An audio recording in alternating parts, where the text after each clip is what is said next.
예, 마태복음 12장 22절로 우리 26절까지 다 같이 한번 합독해 보겠습니다. 그때에 귀신 들려 눈 멀고 말 못하는 사람을 데리고 왔거늘 예수께서 고쳐주심에 그 말 못하는 사람이 말하며 보게 된지라. 무리가 다 놀라 이르되 이는 다윗의 자손이 아니냐 하니 바리새인들은 듣고 이르되 이가 귀신의 왕 바알세불을 힘입지 않고는 귀신을 쫓아내지 못하느니라 하거늘 예수께서 그들의 생각을 아시고 이르시되 스스로 분쟁하는 나라마다 황폐하여질 것이요 스스로 분쟁하는 동네나 집마다 서지 못하리라. 만일 사탄이 사탄을 쫓아내면 스스로 분쟁하는 것이니 그리하고야 어떻게 그의 나라가 서겠느냐. 아멘. 예, 그때 귀신 들려 눈 멀고 말 못하는 사람을 데리고 왔는데 예수님이 고쳐주셨다. 이렇게 말합니다. 참 좋은 일이죠. 예, 눈 멀고 말 못하는 사람. 그런데 단순히 눈이 멀고 말을 못하는 게 아니라 그 원인을 얘기하는데 귀신이 들려서 눈이 멀고 말을 못하는 사람이다. 이렇게 얘기를 합니다. 원래 이렇게 동시에 눈이 멀고 말도 못하고 이런 예는 거의 없지요. 사실은 없습니다. 그러니까 귀신 들렸다고 하는 어쩌면 더 증표일 수도 있는데 어쨌든 그냥 눈이 멀고 말을 못하는 게 아닙니다. 원래 말을 못한다고 하는 것은 듣지 못해서 말을 못하지요. 듣지 못해서 말을 못하는 건데 이 사람은 또 듣기는 듣는가 봐요. 그런데 말을 못하고 또 보지를 못하고 그렇다고 하네요. 그러니까 어찌 보면 일반적인 그런 질병의 환자와는 다른 모습입니다. 예, 지난번에 예수님께서 안식일 논쟁에 들어가시면서 안식일에 선을 행하는 것이 옳다 이렇게 얘기를 했더니 그들이 예수님을 시험해서 넘어뜨리려고 했었죠. 그리고 나서 예수님이 실제로 그 병자를 고쳐주니까 어떻게 하면 저를 죽일까 이렇게 생각을 했다 그랬습니다. 그리고 오늘은 귀신을 내쫓아 주셨다 이렇게 얘기를 합니다. 성경은. 자, 그러니까 귀신을 내쫓고 나니까 그 증표로서 말도 하고 눈도 보게 됐다 이런 얘기예요. 지난번에 중풍병 환자처럼 제사함을 해준 거예요. 제사함의 증표로서 그의 질병이 치유함을 받았었거든요. 마찬가지로 여기 눈 멀고 말 못하는 이 치유도 결국은 귀신에게서 벗어진 거예요. 그러니까 예수님이 하신 일은 병 고쳐주려는 데 목적이 있는 게 아니라 그 귀신에게서부터 노임을 받게 하고 죄에서부터 사함을 받게 하려는 것이 근본 목적이에요. 그렇죠? 그 증표로서 질병 치유는 따라오는 것이다. 이렇게 말씀드릴 수 있겠습니다. 자, 또 이게 또 시비거리가 됐어요. 이걸 가지고 또 시비거리를 삼아요. 이들이 뭐라고 얘기를 하냐면 무리가 다 놀라 이르되 이는 다윗의 자손이 아니냐. 여기 무리는 대다수의 사람들이죠. 대다수의 사람들이 그 사람의 질병이 아주 독특했다는 거죠.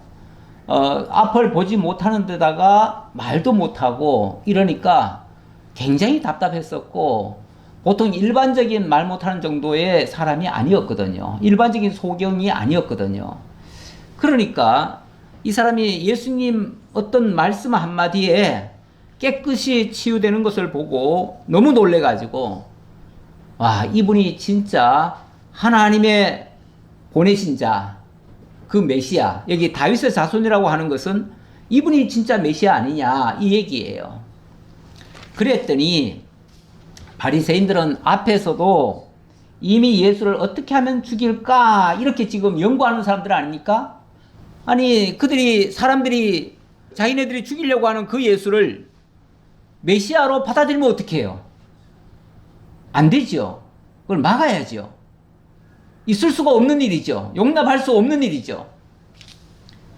그러다 보니까 다급하니까 바리새인들이 그걸 막겠다고 하는 말이 뭐냐면 바리새인들은 듣고 이르되 이가 귀신의 왕 바알세불을 힘입지 않고는 귀신을 쫓아내지 못하느니라 이렇게 얘기를 했어요. 저 예수가 저렇게 귀신을 쫓아낸다고 하는 것은 정상적으로는 있을 수 없는 일이다.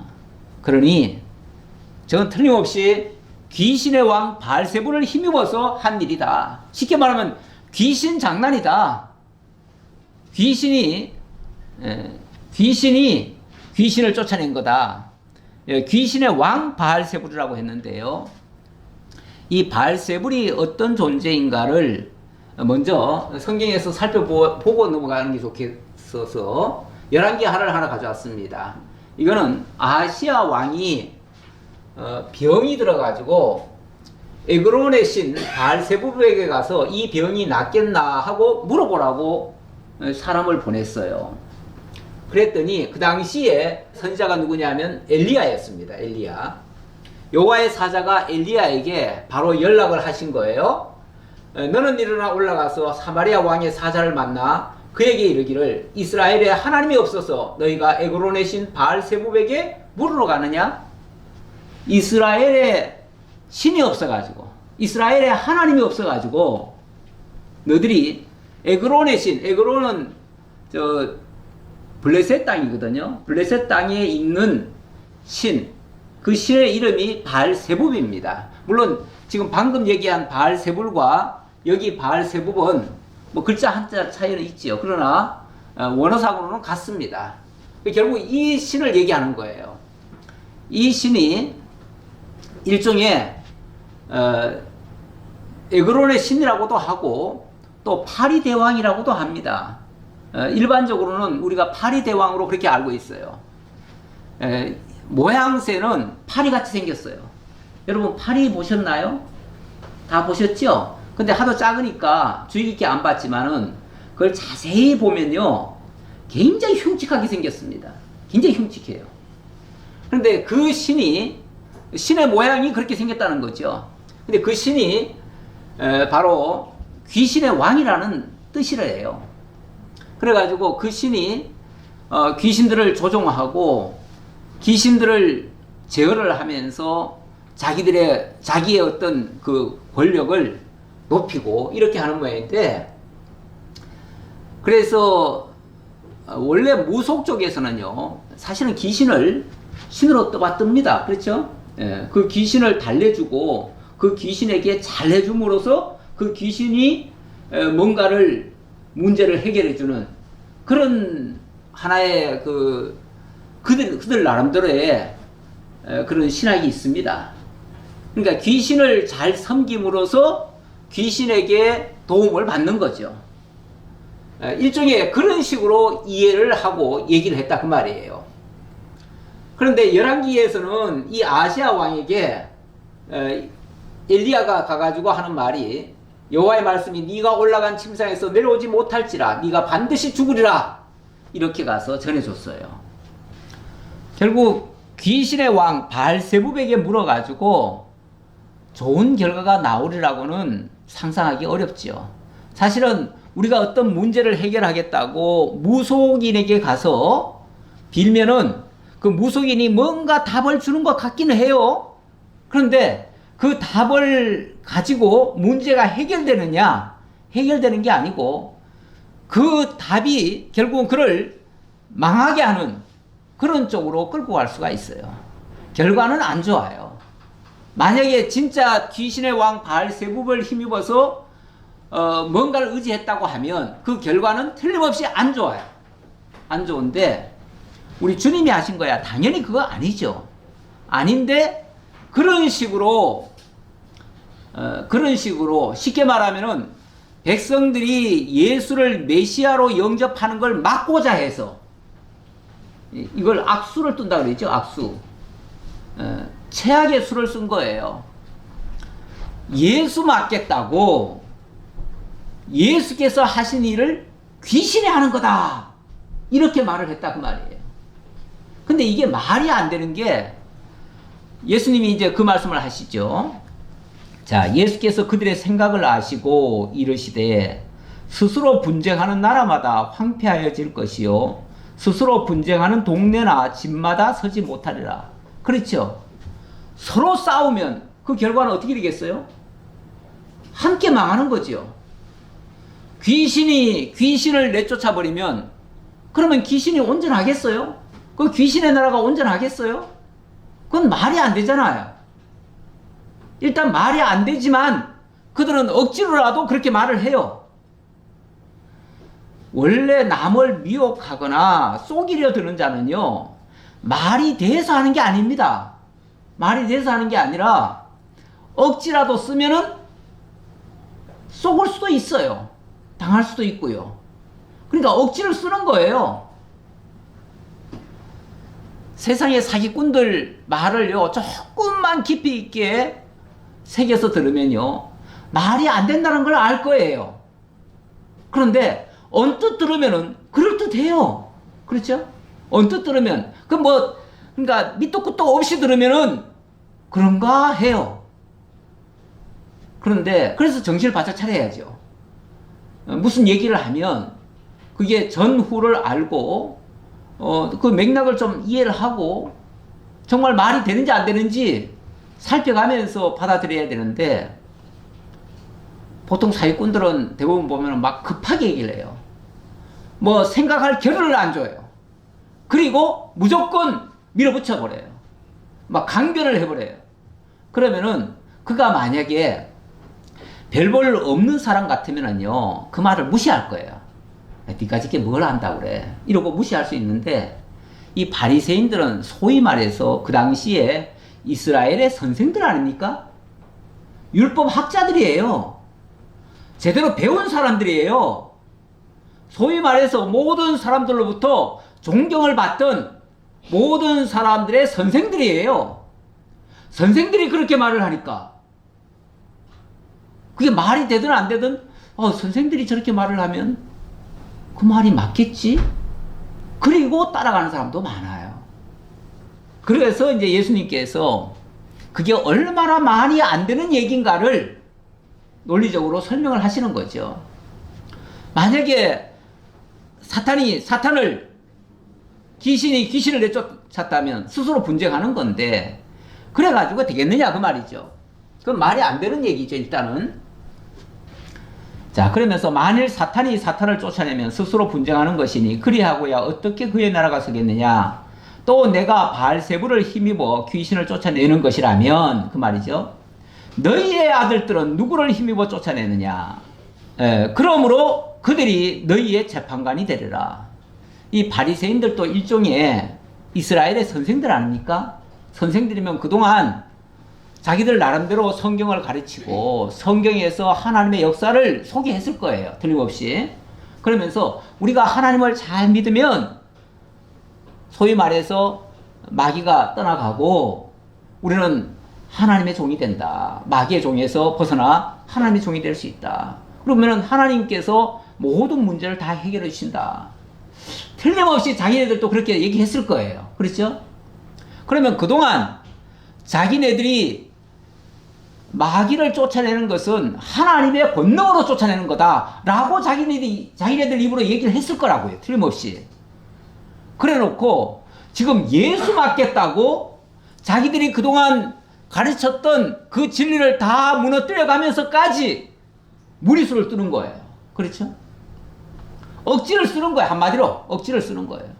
예수 잡아넣겠다고, 예수 죽이겠다고 말도 안 되는 소리를 내뱉는 거예요. 그러니까 너들도 지금까지 그렇게 가르쳤으면서 마귀를 쫓아내는 것은 하나님의 영이 쫓아내는 거지, 마귀가 마귀를 쫓아낸다 이런 말은 생전한 적이 없거든요.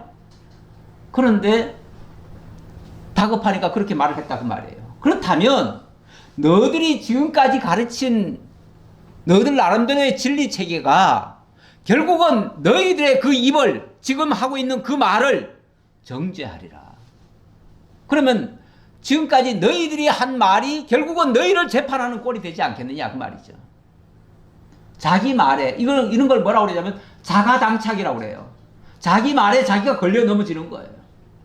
너희들이 지금까지 한 말이 결국은 너희를 정죄하고 말 것이다. 아무리 다급해도 말이 되게 말을 해야죠. 남을 속여 먹으려고, 이거는 노골적으로 속여 먹으려고 하는 짓이에요. 이렇게 되면 이건 사기꾼이에요. 만약에 전문가가, 지식쟁이가 자기 어떤 합리화를 하기 위해서 어리석은 백성들을 상대로 해가지고 이런 식으로 거짓말을 하고 속인다면 그거야말로 고등사기꾼입니다. 고등사기꾼이에요. 뻔히 알면서, 그게 아니라는 거 알면서 그렇게 가르치는 거 아니겠어요? 더 악한 거예요. 우리가 가르치다 보면, 저도 많이 이렇게 가르치다 보면요, 때때로 내가 지난번에 이거는 좀 잘못했네, 이건 좀 잘못 전했는데, 그래서 그 다음에라도 기회가 되면 그걸 수정을 하든지 내가 고치든지, 뭐 아니면 아주 잘못된 거면은 내가 사과를 하고 고치든지 이렇게 하지요. 그게 최소한 양심가죠. 그렇지 않겠어요? 그런데 자기 합리화를 위해서 남을 완전히 멀쩡한 사람을 죽여요? 죽이겠다고 그런 식으로 해요? 밉다고 그 미운 사람을 제거하기 위해서 이런 식으로 거짓말을 해요? 만약에 예수가 바알세불을 힘입어서 이런 일을 한다고 하면 예수가 마귀 대장이라는 얘기 아니에요? 그렇죠? 결국 예수를 마귀 대장으로 승격시켜가지고 그를 완전히 죽여버리려고 하는 그런 얘기 아니에요? 이런 걸 뭐라고 그러냐면은, 이 세상에서는 이걸 마녀사냥이라고 그래요. 마녀사냥. 어떤 꼴보기 싫은 사람이 있거나 정말 미운 사람, 정말 불편한 사람, 옛날에는 권력가들에게 이렇게 대항하는 자들을, 그들을 정적으로 몰아가지고 죽이려 하는 일들이 참 많았어요. 물론 미개한 나라에서 대부분 그래요. 이런 것들이 마녀 사냥입니다. 그래서 마음에 안 들면 좀 바른 소리 하거나 좀 국민들을 좀 선동하는 듯 싶으면 그들에게 저거는 마가 끼어서 그렇다, 저건 마귀 장난이다, 그러면서 마녀라고 아예 그렇게 죄를 뒤집어 씌우죠. 그 대표적인 희생양이 잔다라크, 뭐 초등학교 교과서에도 나오죠. 잔다라크. 16세 어린 소녀로서 정말 나라가 영국에게 거의 패망할 직전에, 그럴 때 나라를 구하겠다고, 모든 사람이 다 절망하고 있을 때 나라를 구하겠다고 그 어린 소녀가, 내가 하나님께로부터 정말 응답을 들었는데 하면서 조금 약간 위험한 성이 있는 말이긴 해요. 그런데 어쨌든 하나님께서 우리가 틀림없이 이긴다고 한다. 그러니 걱정하지 말고 이렇게 합시다. 그래가지고 그 제안이 처음에는 말도 안 되는 소리인 줄 알았는데 그게 맞잖아요. 그래가지고 그 나라를 구하잖아요. 구했는데 얼마 후에 그 다음에 불편한 자들이, 그 왕이 싫은 자들을, 그러니까 정적들이 쉽게 말하면 그녀를 마녀라고 그래가지고 재판을 해가지고 그냥 바로 화형을 시켜버리잖아요. 그런데 얼마 후에 가서 다시 확인해 보니까 그게 아니에요. 그래서 나중에 그를 다시 복권을 시키고 복자로 추서를 합니다. 공식적으로 이런 식으로 해가지고 중세에 마녀 사냥하듯이 이렇게 해서 정적들을 죽인 예가 약 한 5만 명이 된다고 그래요. 여차하면 죽는 거예요. 죽이기 제일 쉬워요. 그냥 마녀라고 하면 돼. 저 귀신 들렸다 하면 돼요. 귀신 들렸다. 그래가지고 2003년도에 요한 바오로 교황이, 이분이 그래도 조금 깨이신 분이에요. 원래 천주교는 오랫동안 이렇게 누적되어 온 모든 잘못에 대해서 사죄를 하지 않습니다. 사과를 하면, 사죄나 사과를 하면 그거는 오류가 있었다는 걸 인정하는 거잖아요. 그런데 원래 교황은 교리적으로 무오류입니다. 무오류이기 때문에 오류라는 것이 있을 수가 없어요. 그래서 절대 인정을 안 해요. 근데 요한 바오로 2세는 우리 과거에 천주교에서 이렇게 많은 실수가 있었다, 많은 잘못이 있었다, 사죄를 했어요. 굉장히 용기 있는 행동이에요. 그래서 나중에 사면 복권하고 복자로 추서를 했지만, 그렇게 한 예가 많지만은 그거 다 쓸데없는 짓이에요. 그러지를 말았어야죠. 그러지를 말았어야 되는데, 지금도 사실은요, 좀 미개한 나라들은요, 정적들을 그런 식으로 한마디로 말해서 그냥 빨갱이다, 또는 요즘은 이제 그런 식이 있죠, 주로. 예. 옛날에는 귀신 들렸다 이래가지고 죽였는데 요즘은 빨갱이다 그러면 이제 죽이는 거예요. 예. 뭐든지 꼴보기 싫은 인간이 있으면 다 빨갱이로 몰아버려요. 그러면은 재판할 것도 없어요. 지난번에 그 강화도에 갔을 때 조봉암 그분이 원래 사실은 공산당에 가입한 적이 있지요. 공산당에 가입한 거야. 원래 박정희도 공산당에 가입했어요. 남노당에 가입했어요. 그러니까 과거에는 이 공산당과 이런 것들이 불분명해가지고 해방 전에는 공산 활동을 한 적이 있어요. 그런데 이제 나중에 돌아와서는 거기서 다 나왔지요. 그런데 이승만하고 대통령 선거해가지고 처음에는 3등인가 하다가 그 다음 때 가서는 2등을 했잖아요. 근데 조봉암이가 그런 소리를 했지요. 내가 선거에서는 이겨놓고 그 개표에서는 졌다, 그런 말을 했어요. 그런데 갑자기 빨갱이로 몰아가지고 그냥 그 다음날 사형시켜버렸잖아요. 근데 나중에 대법원에서 그건 잘못됐다, 그렇게 해서 모든 것을 다 복권을 시켜줬지요. 복권 시켜주면 뭐예요? 그 빨갱이 집안 몰아가지고 다 죽여버리는데요. 이런 식으로 사실은 우리나라에도 초기에 그런 적이 있었어요. 이런 식으로 어찌 보면 예수도 이런 식으로 마녀 사냥하듯이 하는 거죠. 28절 보겠습니다. 그러나 내가 하나님의 성령을 힘입어 귀신을 쫓아내는 것이면 하나님의 나라가 이미 너희에게 임하였느니라. 자, 너희들은 귀신이 들려가지고 또는 바알세불의 힘을 힘입어서 귀신을 쫓아낸다고 말을 하지만, 만약에 그것이 아니고 성령에 의해서 되어지는 일이라면 이미 그 사람에게는 하나님의 나라가 이루어진 것이다.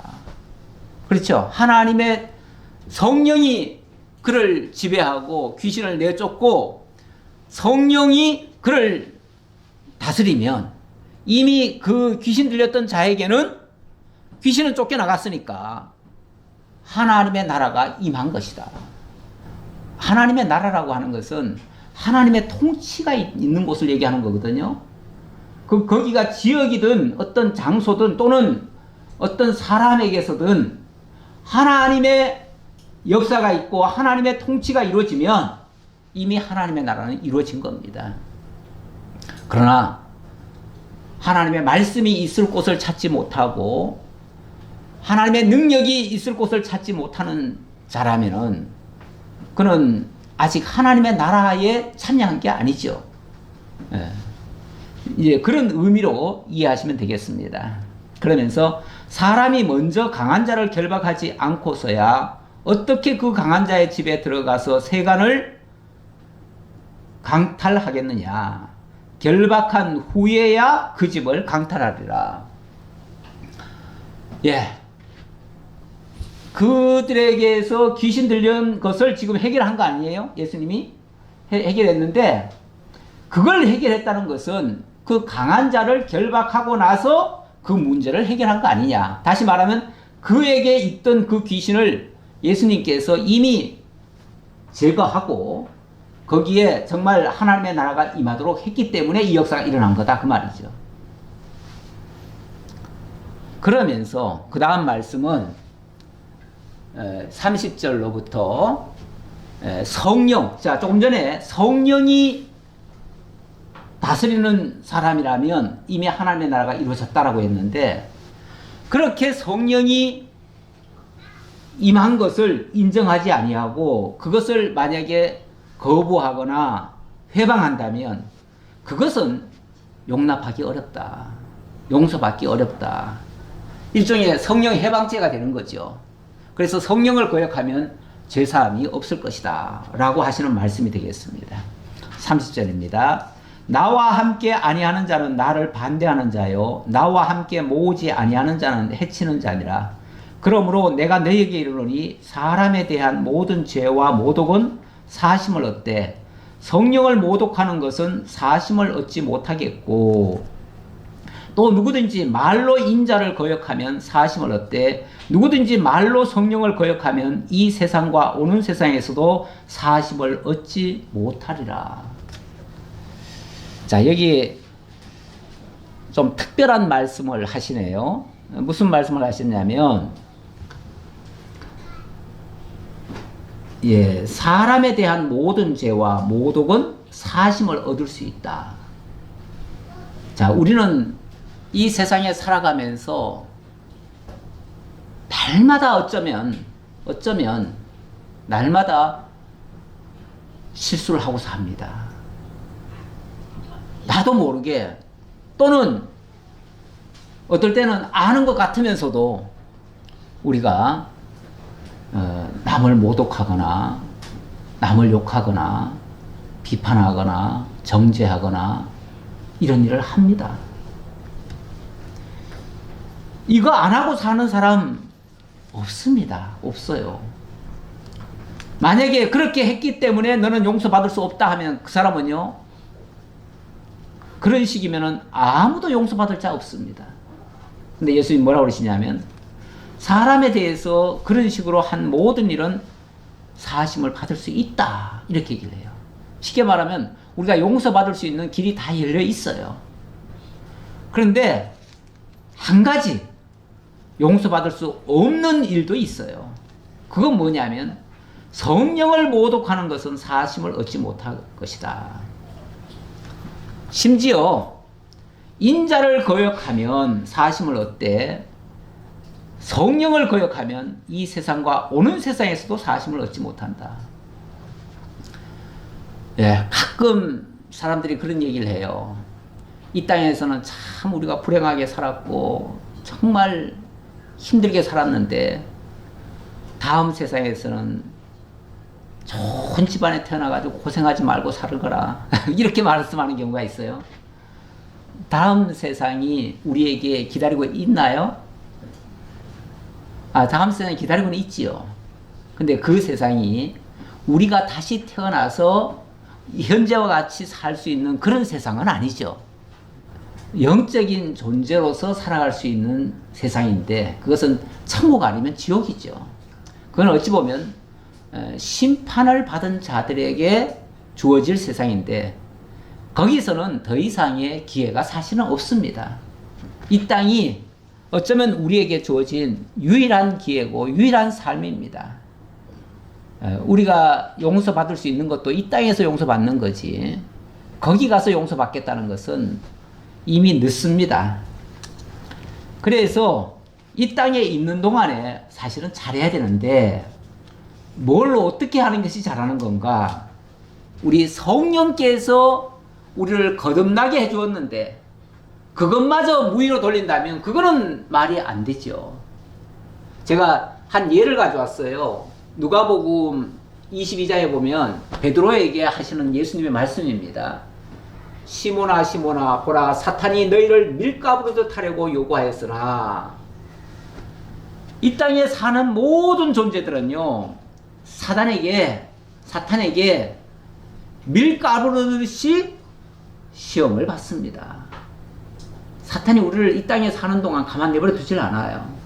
늘 유혹하고 위협하고 겁을 주고 내 말 안 들으면 죽인다고 하고, 그러니까 죽기를 무서워하는 자들이 그 사탄에게 종로로 탄다고 그러잖아요.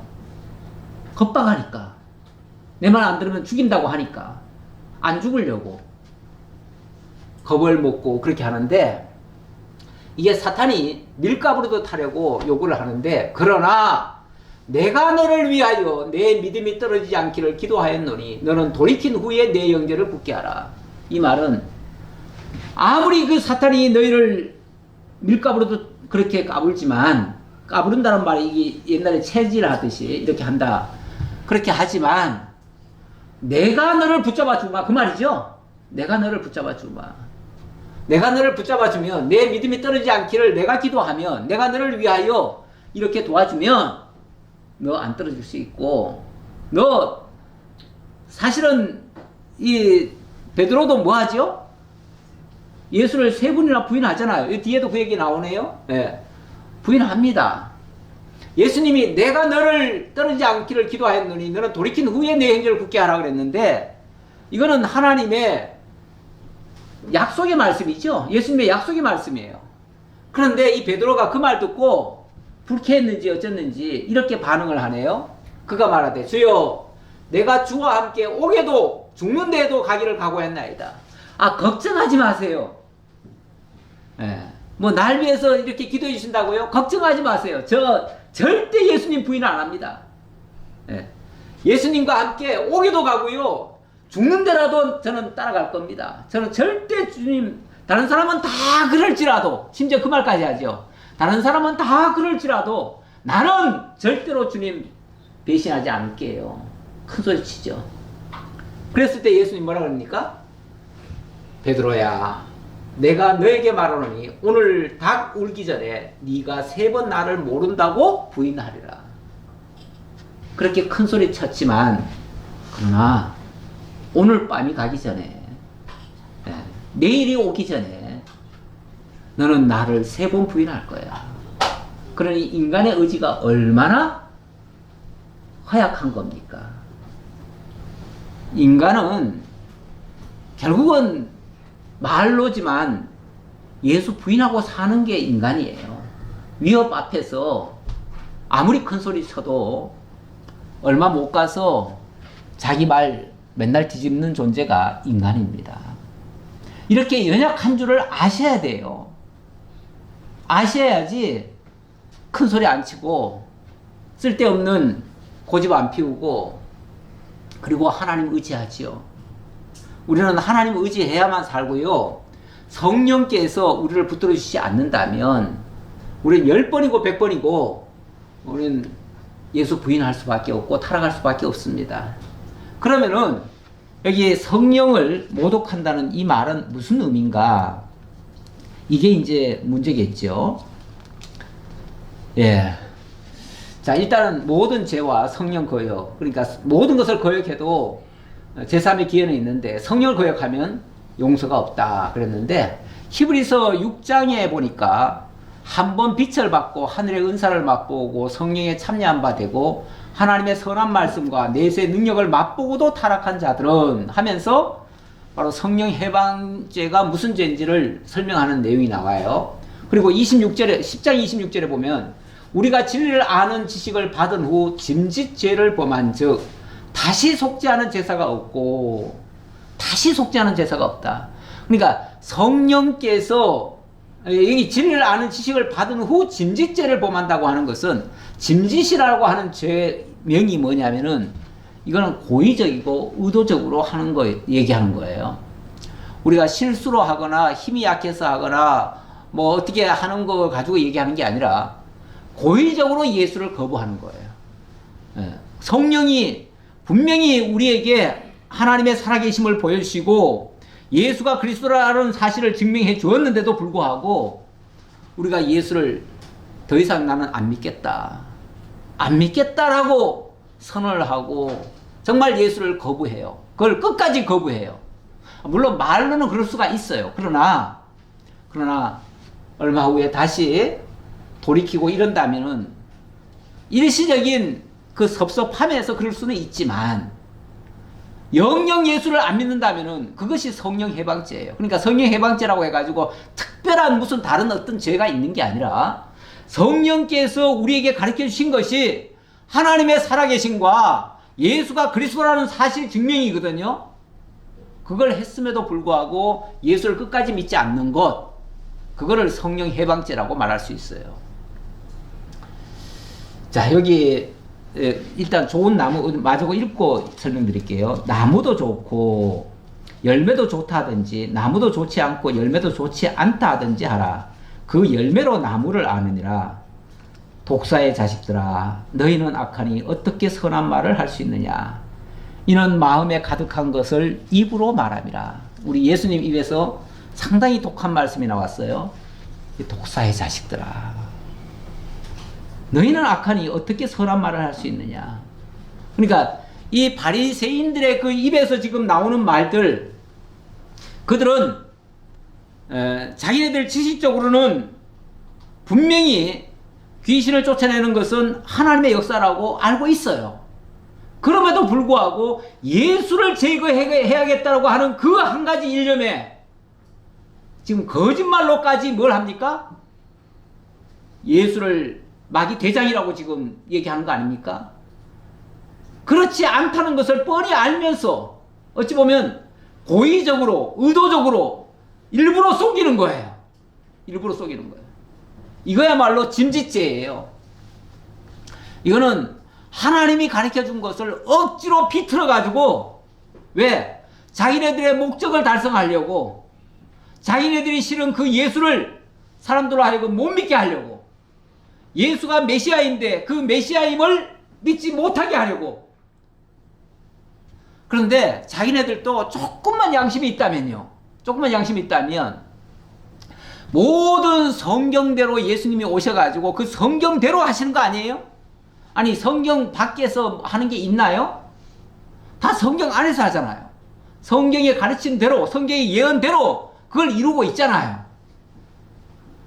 그들이 이사야 성경을 조금이라도 이해했더라면, 제가 오늘 묵상하는 말씀이 이사야 53장인데 이사야 말씀을 조금만 이해했더라면 예수님이 하시는 이 모든 일들이 이사야의 예언을 이룬 건데, 그러면 자기 마음에는 안 들어도 사실은 사실대로 얘기해야 될 거 아니에요?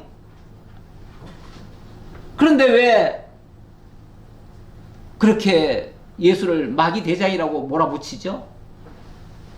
네. 그거는 결론적으로 얘기하면 그 나무가 옳지 않아서 그렇다는 거예요.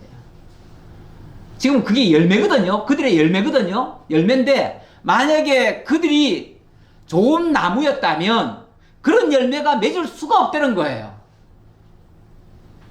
그런 열매가 나온다고 하는 것은, 저렇게 정말 사기꾼처럼 저렇게 얘기를 한다는 것은, 거짓말로 그것도 한다는 것은 그 나무가 옳지 않기 때문에 그렇다.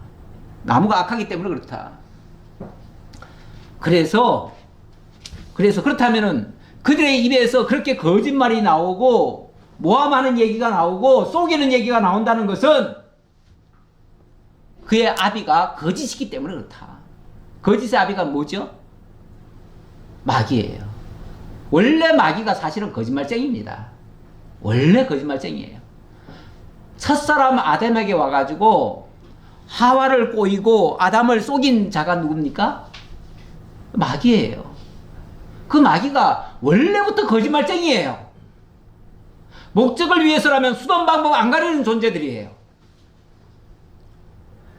그래서 정말 눈앞의 이득 때문에 자기 양심을 팔고 거짓말을 하고 이렇게 하는 거예요. 그러니 너희가 그 악한 생각 속에서 이 악한 행동을 한 것은 결국 너희가 그의 자식이기 때문에 그렇다. 그 거짓에 너희 아비가 거짓이기 때문에. 그래서 독사의 자식들아 이렇게 얘기한 거예요. 독사는 마귀라는 얘기예요. 너희야말로 진짜 마귀의 자식들이다. 너희는 악하니 어떻게 선한 말을 할 수 있겠느냐. 이는 마음에 가득한 것이 입으로 나오는 것이다. 이렇게 얘기를 하죠. 예. 선한 사람은 그 쌓은 선에서 선한 것이 나오고 악한 사람은 그 쌓은 악에서 악한 것을 내느니라. 결국 있는 것이 나오는 거지 없는 게 나오는 건 아니에요. 그러니까 그의 행동이 정말 옳지 않다면요. 말씀은 좋은데 행동은 옳지 않아. 이게 또 말이 안 되는 얘기예요. 예. 행동은 선한데 또 말씀은 아니야. 또 이것도 또 아니에요. 예.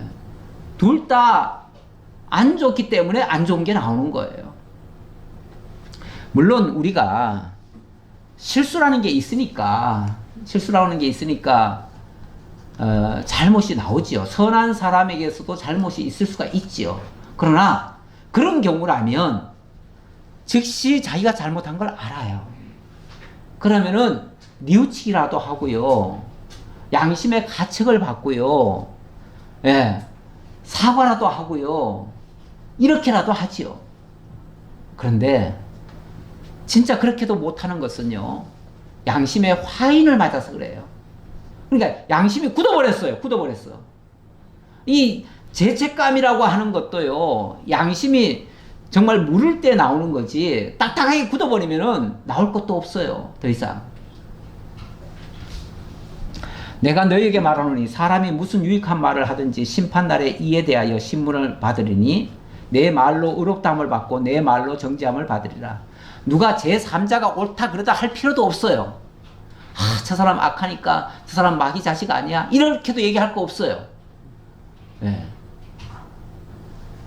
다 자기 입으로 뱉은 말로 하나님 앞에 자기 스스로 다 고백할 것이고요. 하나님 앞에 심판대 가면 로마서에 보면 각자가 다 하나님의 심판대 앞에서 자백하리라고 그랬어요. 자백하리라. 누가 고발하고 말고 할 것도 없어요. 다 자백할 거예요. 누가 보면 16장 31절에 보면요. 이 부자와 나사로 이야기 아닙니까? 그 부자가 죽었는데 죽어서 가보니까 지옥에 떨어졌어요. 자기가. 그런데 그 지옥에서 어떻게 천국은 보였던가 봐요. 아브라함 품에 나사로가 안겨 있는 거예요. 근데 그 나사로는 평소에 자기 집에 와가지고 진짜 한 푼 줍시오 하던 사람이에요. 거지예요. 그래가지고 그동안 정말 식은 밥 같은 거 이렇게 좀 던져주고 했거든요. 거지들한테 곱게 줄 일은 만무하잖아요. 던져주고 했어요. 그런데 자기 집에 구걸 왔던 사람은 아브라함 품에 안겨 있고 자기는 지옥에 와가지고 너무너무 뜨거워가지고 너무 고통스러우니까 아브라함이요 제발 나는 기왕 이미 베린 몸이고 나는 이미 베렸지만은 아직 안 죽은 형제들이 있을 거 아니에요. 내 형제들이라도 이곳에 오지 않도록 저 나사로를 좀 살려보내셔가지고 우리 형제들한테 좀 얘기를 해주셔가지고 좀 회개하고 예수를 믿도록 이렇게 해주세요. 그랬더니 아브라함이 뭐라고 그러는지 아세요? 이르되 모세와 선지자들에게 듣지 아니하면 비록 죽은 자 가운데서 살아난 자가 있을지라도 건함을 받지 아니하리라. 이미 모세가 증거를 했고요. 모세가 율법을 통해서 증거를 했고 결국 모세를 통해서 예수 믿을 수 있고요. 또 선지자들에게 듣지 아니하면 그들이 외친 게 예수 그리스도인데 그들의 말씀을 듣지 않는다면 비록 죽은 자 가운데서 살아난 자가 있을지라도 안 믿을 것이다. 죽은 자 가운데서 물론 나사로 다시 살려보내가지고 그들에게 전하더라도 안 믿을 것이다. 결정적으로는 예수 자신이 죽었다가 부활하셨잖아요. 그런데도 안 믿잖아요. 오히려 예수 살아났다는 사실을 그 군인들 시켜가지고 다 거짓말이라고 그렇게 속이잖아요. 다 못 믿게 하잖아요. 끝까지 저들은요, 끝까지 회개하고 돌아오는 게 아니라 끝까지 자기네들을 합리화하기 위해서 예수를 정말 죽일 존재로 만들어 버립니다. 끝까지 안 믿게 해요. 그래서 중요한 것은 이 땅에서 예수를 믿어야 되고 이 땅에서 성경 계시를 받으셔야지 어떤 사람이 내가 천국 갔다 왔는데 뭐 이렇더라 저렇더라 이런 소리 다 쓸데없는 소리예요. 뭐 참고는 할 수 있겠지만 그 믿을 수 없는 얘기예요. 그런 거 믿으면 엉뚱한 걸 따르게 됩니다. 38절입니다. 45절까지 표적을 쫓는 자들에게 책망하시는 장면이 되겠습니다. 그때 서기관과 바리새인 중 몇 사람이 말하되 선생님이여 우리에게 표적 보여주시기를 원하나이다. 예수께서 대답하여 이르시되 악하고 음란한 세대가 표적을 구하나 선지자 요나의 표적밖에는 보일 표적이 없느니라. 지금 예수님은 어떻게 보면은 지금 당신이 하늘로부터 온 메시아라고 지금 강변하시는 거 아니겠어요? 그러니까 아니 진짜 메시아시라면 증거를 보여주세요. 증거를 보여주세요. 아니 조금 전에 예수님이 그 얘기 한 거 아닙니까? 죽었다가 살아나도 안 믿을 것이다. 자, 그랬더니 예수님의 답변이 악하고 음란한 세대가 표적을 구하나 선지자 요나의 표적밖에는 보일 표적이 없다. 자, 일단은 표적을 구하는 자들이 누구라고요? 악하고 음란한 세대가 표적을 구할 것이다. 이 말이 또 듣기에 따라서는 굉장히 또 충격적인 말일 수도 있어요. 표적 구하면은 악하고 음란한 세대라는 거죠. 그러면서 너들에게 보여줄 것은 요나의 표적밖에 없다. 근데 요나의 표적이 별거 아닙니까? 별거 아닌 게 아니라 요나가 물고기 뱃속에 들어가서 3일간 그 속에 죽어 있다가 3일 만에 살아난 사건 아닙니까? 얼마나 대단한 사건이에요.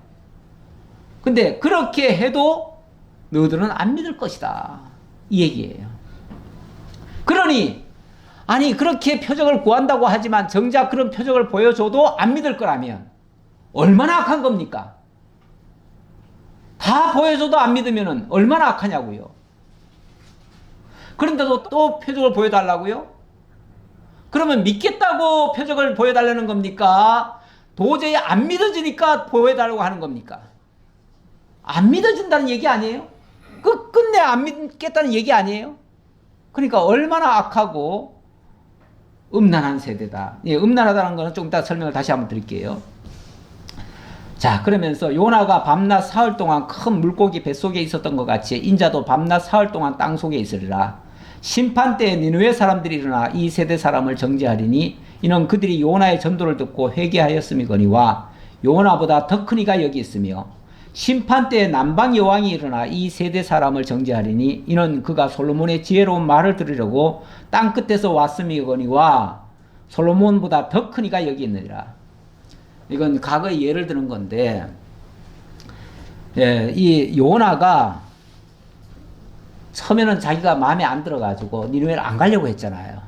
근데 하나님이 강권적으로 물고기 뱃속에 집어넣어가지고 거기서 토해내게 만들어버렸죠. 그러니까 안전할래야 안전할 수 없게 돼가지고 전했는데 마지못해 전한 그 얘기를 듣고도 니느웨 사람들은 회개했다. 그래서 그 왕이 그 말씀을 듣고는 그냥 자기네들이 그냥 베옷을 입고 민족적으로 통해 자복을 했잖아요. 그것 때문에 그들에게 주어질 심판이 연기가 됐죠. 그렇게 됐었고, 또 남방 여왕, 이 스바 여왕입니다. 이 스바 여왕은 솔로몬의 그 지혜로운 이야기 듣겠다고 왔다가 그 이야기를 듣고는 그 솔로몬과 함께 하신 하나님의 그 위대하심을 깨닫고 그리고 돌아가서 그들이 하나님을 믿었다는 거 아닙니까? 그래서 그 민족들도 나중에 정말 구원의 백성들이 되었어요. 그렇다면 그 이방 땅에서 그 아무것도 알지 못하던 자가 와가지고도 정말 이 진리의 말씀을 듣고는 구원을 받았는데 하물며 너희들은 직접 하나님의 성경을 받고도 그걸 고의적으로 안 믿어요? 그렇다면은 너희에게는 심판이 피할 수가 없다. 그런 얘기죠. 그러면서 요나보다 더 크니 그리고 솔로몬보다 더 크니 바로 내가 크다 그 말이죠. 그러니까 구약의 요나 그 선지자, 그러니까 선지자를 얘기하는 거예요. 선지자. 그리고 솔로몬 그 지혜자.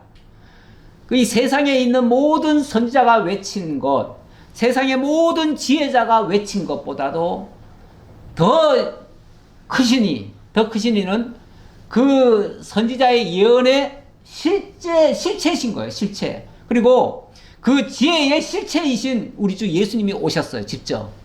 그런데 그 실체가 오셔서 당신이 그 진리를 증거하는데도 그걸 안 믿어요? 그걸 안 믿으면은 결국은 이제 나올 거는 심판밖에 없어요. 남은 거는 심판밖에 없어요. 그러면서 더러운 귀신이 사람에게서 나갔을 때 물 없는 곳으로 다니며 시기를 구하되 쉴 곳을 얻지 못하고 이에 이르되 내가 나온 내 집으로 돌아가리라 하고 와보니 그 집이 비고 청소되고 수리되었거늘 이에 가서 저보다 더 악한 귀신 7을 데리고 들어가서 거하니 그 사람이 나중 형편이 전보다 더욱 심하게 되느니라. 이 악한 세대가 또한 이렇게 되리라.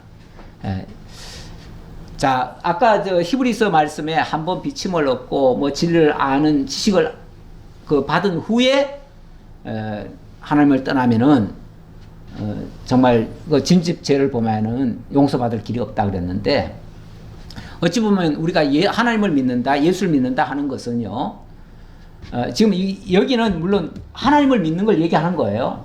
그러니까 이 바리새인들을 두고 하는 말이에요. 그 바리새인들이 그들도 다 하나님 믿는다고 하잖아요. 자, 하나님을 믿었어요. 믿으면 일단은 하나님을 진짜 믿었다면은 귀신은 떠나간 거예요. 떠나갔는데 문제는 그 하나님이 증거하신 예수 그리스도, 하나님의 그 보내시겠다고 하는 그 메시아를 안 받아들이면은 결국 집은 청소해 놓고 집주인을 모시지 않은 꼴이에요. 그러면은 거기서 쫓겨났던 귀신이 나중에 이렇게 보니까 그 집이 빈집이에요. 빈집이면 쫓겨난 놈이 지 혼자는 못 들어올 것 같고, 그러니까 자기 동료들, 더 센 귀신들을 끌고 들어온다. 그러면은 그 집의 형편이 이전보다 훨씬 더 악해지지 않겠느냐. 바로 너희들은 그 모양이다 그 말이죠. 비유하자면 그렇다는 거죠. 너희 바리새인들은 일단은 하나님을 다 믿는다고 하기 때문에 일단은 귀신이 쫓겨난 빈집이다. 빈집인데, 자, 빈집이면 진짜 집주인을 모셔야지. 그런데 그 예수를 거부를 해요? 그 예수를 죽이려고 해요? 그러면 누구 좋게 되는 거예요? 아, 귀신들만 좋게 되는 거죠. 거기 쫓겨났던 귀신이 저놈이 우리를 내쫓더니 아무것도 안 들이네? 그럼 우리가 다시 들어가지. 근데 지 혼자는 못 들어갈 것 같으니까 더 센 놈을 데리고 들어가가지고 거기를 장악해버려요. 그러니까 작은 귀신 내쫓고 큰 귀신 불러오는 꼴이 되는 거죠. 이렇게 되면 그 집은 완전히 마귀가 장악하는 집이 되어버리는 거죠. 예를 들자면 그렇다 그 얘기죠. 이렇게 해서 결국은 이게 결국은 악하고 음란하다 이렇게까지 얘기했어요. 자, 여기 음란하다는 얘기 하려니까 이거 설명 안 하고 갈 수가 없네요. 고린도전서에 보니까 유대인은 표적을 구하고 헬라인은 지혜를 찾으나 우리는 십자가에 못 박힌 그리스도를 전하니 유대인에게는 거리끼는 것이요 이방인에게는 미련한 것이로되, 우리 기독교 복음은요 표적 신앙이 아닙니다. 그리고 이 또 막 지식쟁이처럼 그렇게 지혜만 구하는 것도 아닙니다. 어쩌면 십자가에 못 박힌 그리스도, 그걸 전하는 겁니다. 이게 복음의 핵심이에요. 그런데 이게 유대인에게는 이상해요. 십자가를 전하다니 그게 말이 되냐 이렇게 나오죠. 그래서 꺼리끼는 것이고, 이방인에게는 정말 참 미련하게도 신앙생활을 하네 이렇게 보인다 그 말이죠. 하지만 이게 하나님의 지혜다라고 얘기하고, 요한복음은 이들이 그 마귀의 자식들이다라고 한 말인데, 그리고 음란하다고 얘기했는데 그 얘기를 마저 하겠습니다. 8장에 보니까 너희는 너희 아비가 행한 일들을 하는도다. 대답하되 우리가 음란한 데서 나지 아니하였고 아버지는 한 분뿐이시니 곧 하나님이시로다. 자기네들은 하나님의 자녀라는 거예요. 그런데 왜 우리 보고 이렇게 얘기하냐? 그러니까 너희는 너희 아비 마귀에게서 났으니 너희의 아비의 욕심대로 너희도 행하고자 하느니라. 그런 처음부터 살인한 자요, 진리가 그 속에 없으므로 진리에 서지 못하고 거짓을 말할 때마다 제 것으로 말하느니 이는 그가 거짓말쟁이요 거짓의 아비다. 이 거짓말 통해서 뭘 합니까? 하나님과 인간 사이를 이간질시켜요. 이 거짓말하는 이유는 이간질이에요. 이간질시켜서 뭐 하려고요? 하나님 못 따르게 하는 거죠. 결국 하나님과의 관계, 원래 하나님의 자녀들이 하나님과 뭘 해야 되는 겁니까? 한 몸이 돼야지요. 함께 가야지요. 마치 비유적으로 말하자면 하나님이 우리를 그래서 함께하는 자라고 해서 당신 아내처럼 여겼어요. 그래서 하나님이 내가 너희들의 남편이 되었었다, 또는 때로는 아버지가 되었다, 이거는 다 비유적으로 한 말이에요. 그런데 그걸 이간질을 시켜요. 이간질을 시킨다는 건 하나님께로부터 멀어지게 하는 거 아니에요? 만약에 아내라면 아내를 남편에게서 떨고 오는 거 아니에요? 뭐 하려고요? 딴 거 만나게 하려고. 이게 음란한 짓 아니냐 그 말이죠. 결국 하나님을 떠나게 만드는 모든 행위들이 음란한 행위들이다. 마귀가 하는 일이 결국은 음란한 그런 짓을 한다. 결국 하나님을 떠나게 만든다 그 얘기죠. 그렇게 해서 이런 걸 갖다 뭐라고 그러냐면 마귀짓이라고 그래요. 마귀짓. 하나님 떠나게 만드는 모든 행위들, 그런 것들을 하나님과 이간질 시키니까 마귀짓이다 이렇게 얘기를 하는 겁니다. 예. 고린도전서 1장 18절입니다. 십자가의 도가 멸망하는 자들에게는 미련한 것이요 구원을 받는 우리에게는 하나님의 능력이라. 기록된 바 내가 지혜 있는 자들의 지혜를 말하고 총명한 자들의 총명을 폐하리라 했으니 지혜 있는 자가 어디 있느냐, 선비가 어디 있느냐, 이 세대의 변론가가 어디 있느냐. 하나님께서 이 세상의 지혜를 미련하게 하신 것이 아니냐. 하나님의 지혜에 있어서는 이 세상이 자기 지혜로 하나님을 알지 못함으로 하나님께서 전도에 미련한 것으로 믿는 자들을 구원하시기를 기뻐하셨도다. 아까 다 설명드렸습니다. 설명드린 거기 연장선으로 말씀드리는 건데, 결국 우리 하나님께서 어찌 보면 조금 미련해 보이는 이 십자가 도를 전하는 것, 세상적인 어떤 쾌락이나 이런 걸 쫓는 것은 아닙니다. 그래서 복음 진리가 때로는 별로 재미는 없을 수 있어요. 아까 그랬잖아요. 유대인들에게 봐서는 정말 미련하게 보이고 또 둔하게 보인다고요. 미련하게 보이고 또 꺼리끼게 보이고 이럴 수가 있다. 이건 진리에 관한 문제입니다. 생명에 관한 문제입니다. 그래서 이거를 무슨 뭐 장난하듯이 그렇게 전할 수는 없습니다. 오늘 여기까지 말씀드리죠. 아버지 감사합니다. 저희들에게 하나님의 참 진리를 들려주시고 깨닫게 하시고 믿어지게 하시려고 이렇게 역사하시는 것을 저희들이 오늘도 깨달았습니다. 감사합니다. 그러나 때로는 이 진리의 말씀이 진리로 받아들이지 않을 때는 꺼리낄 수도 있고 또 미련하게 보일 수도 있습니다. 저희들에게 이 생명의 말씀으로 받아들일 수 있게 하시고 우리의 영생의 말씀으로 이해할 수 있도록 하나님 은혜를 더하여 주옵소서. 베풀으신 은혜 감사드렸고 예수님 이름으로 기도하옵나이다. 아멘.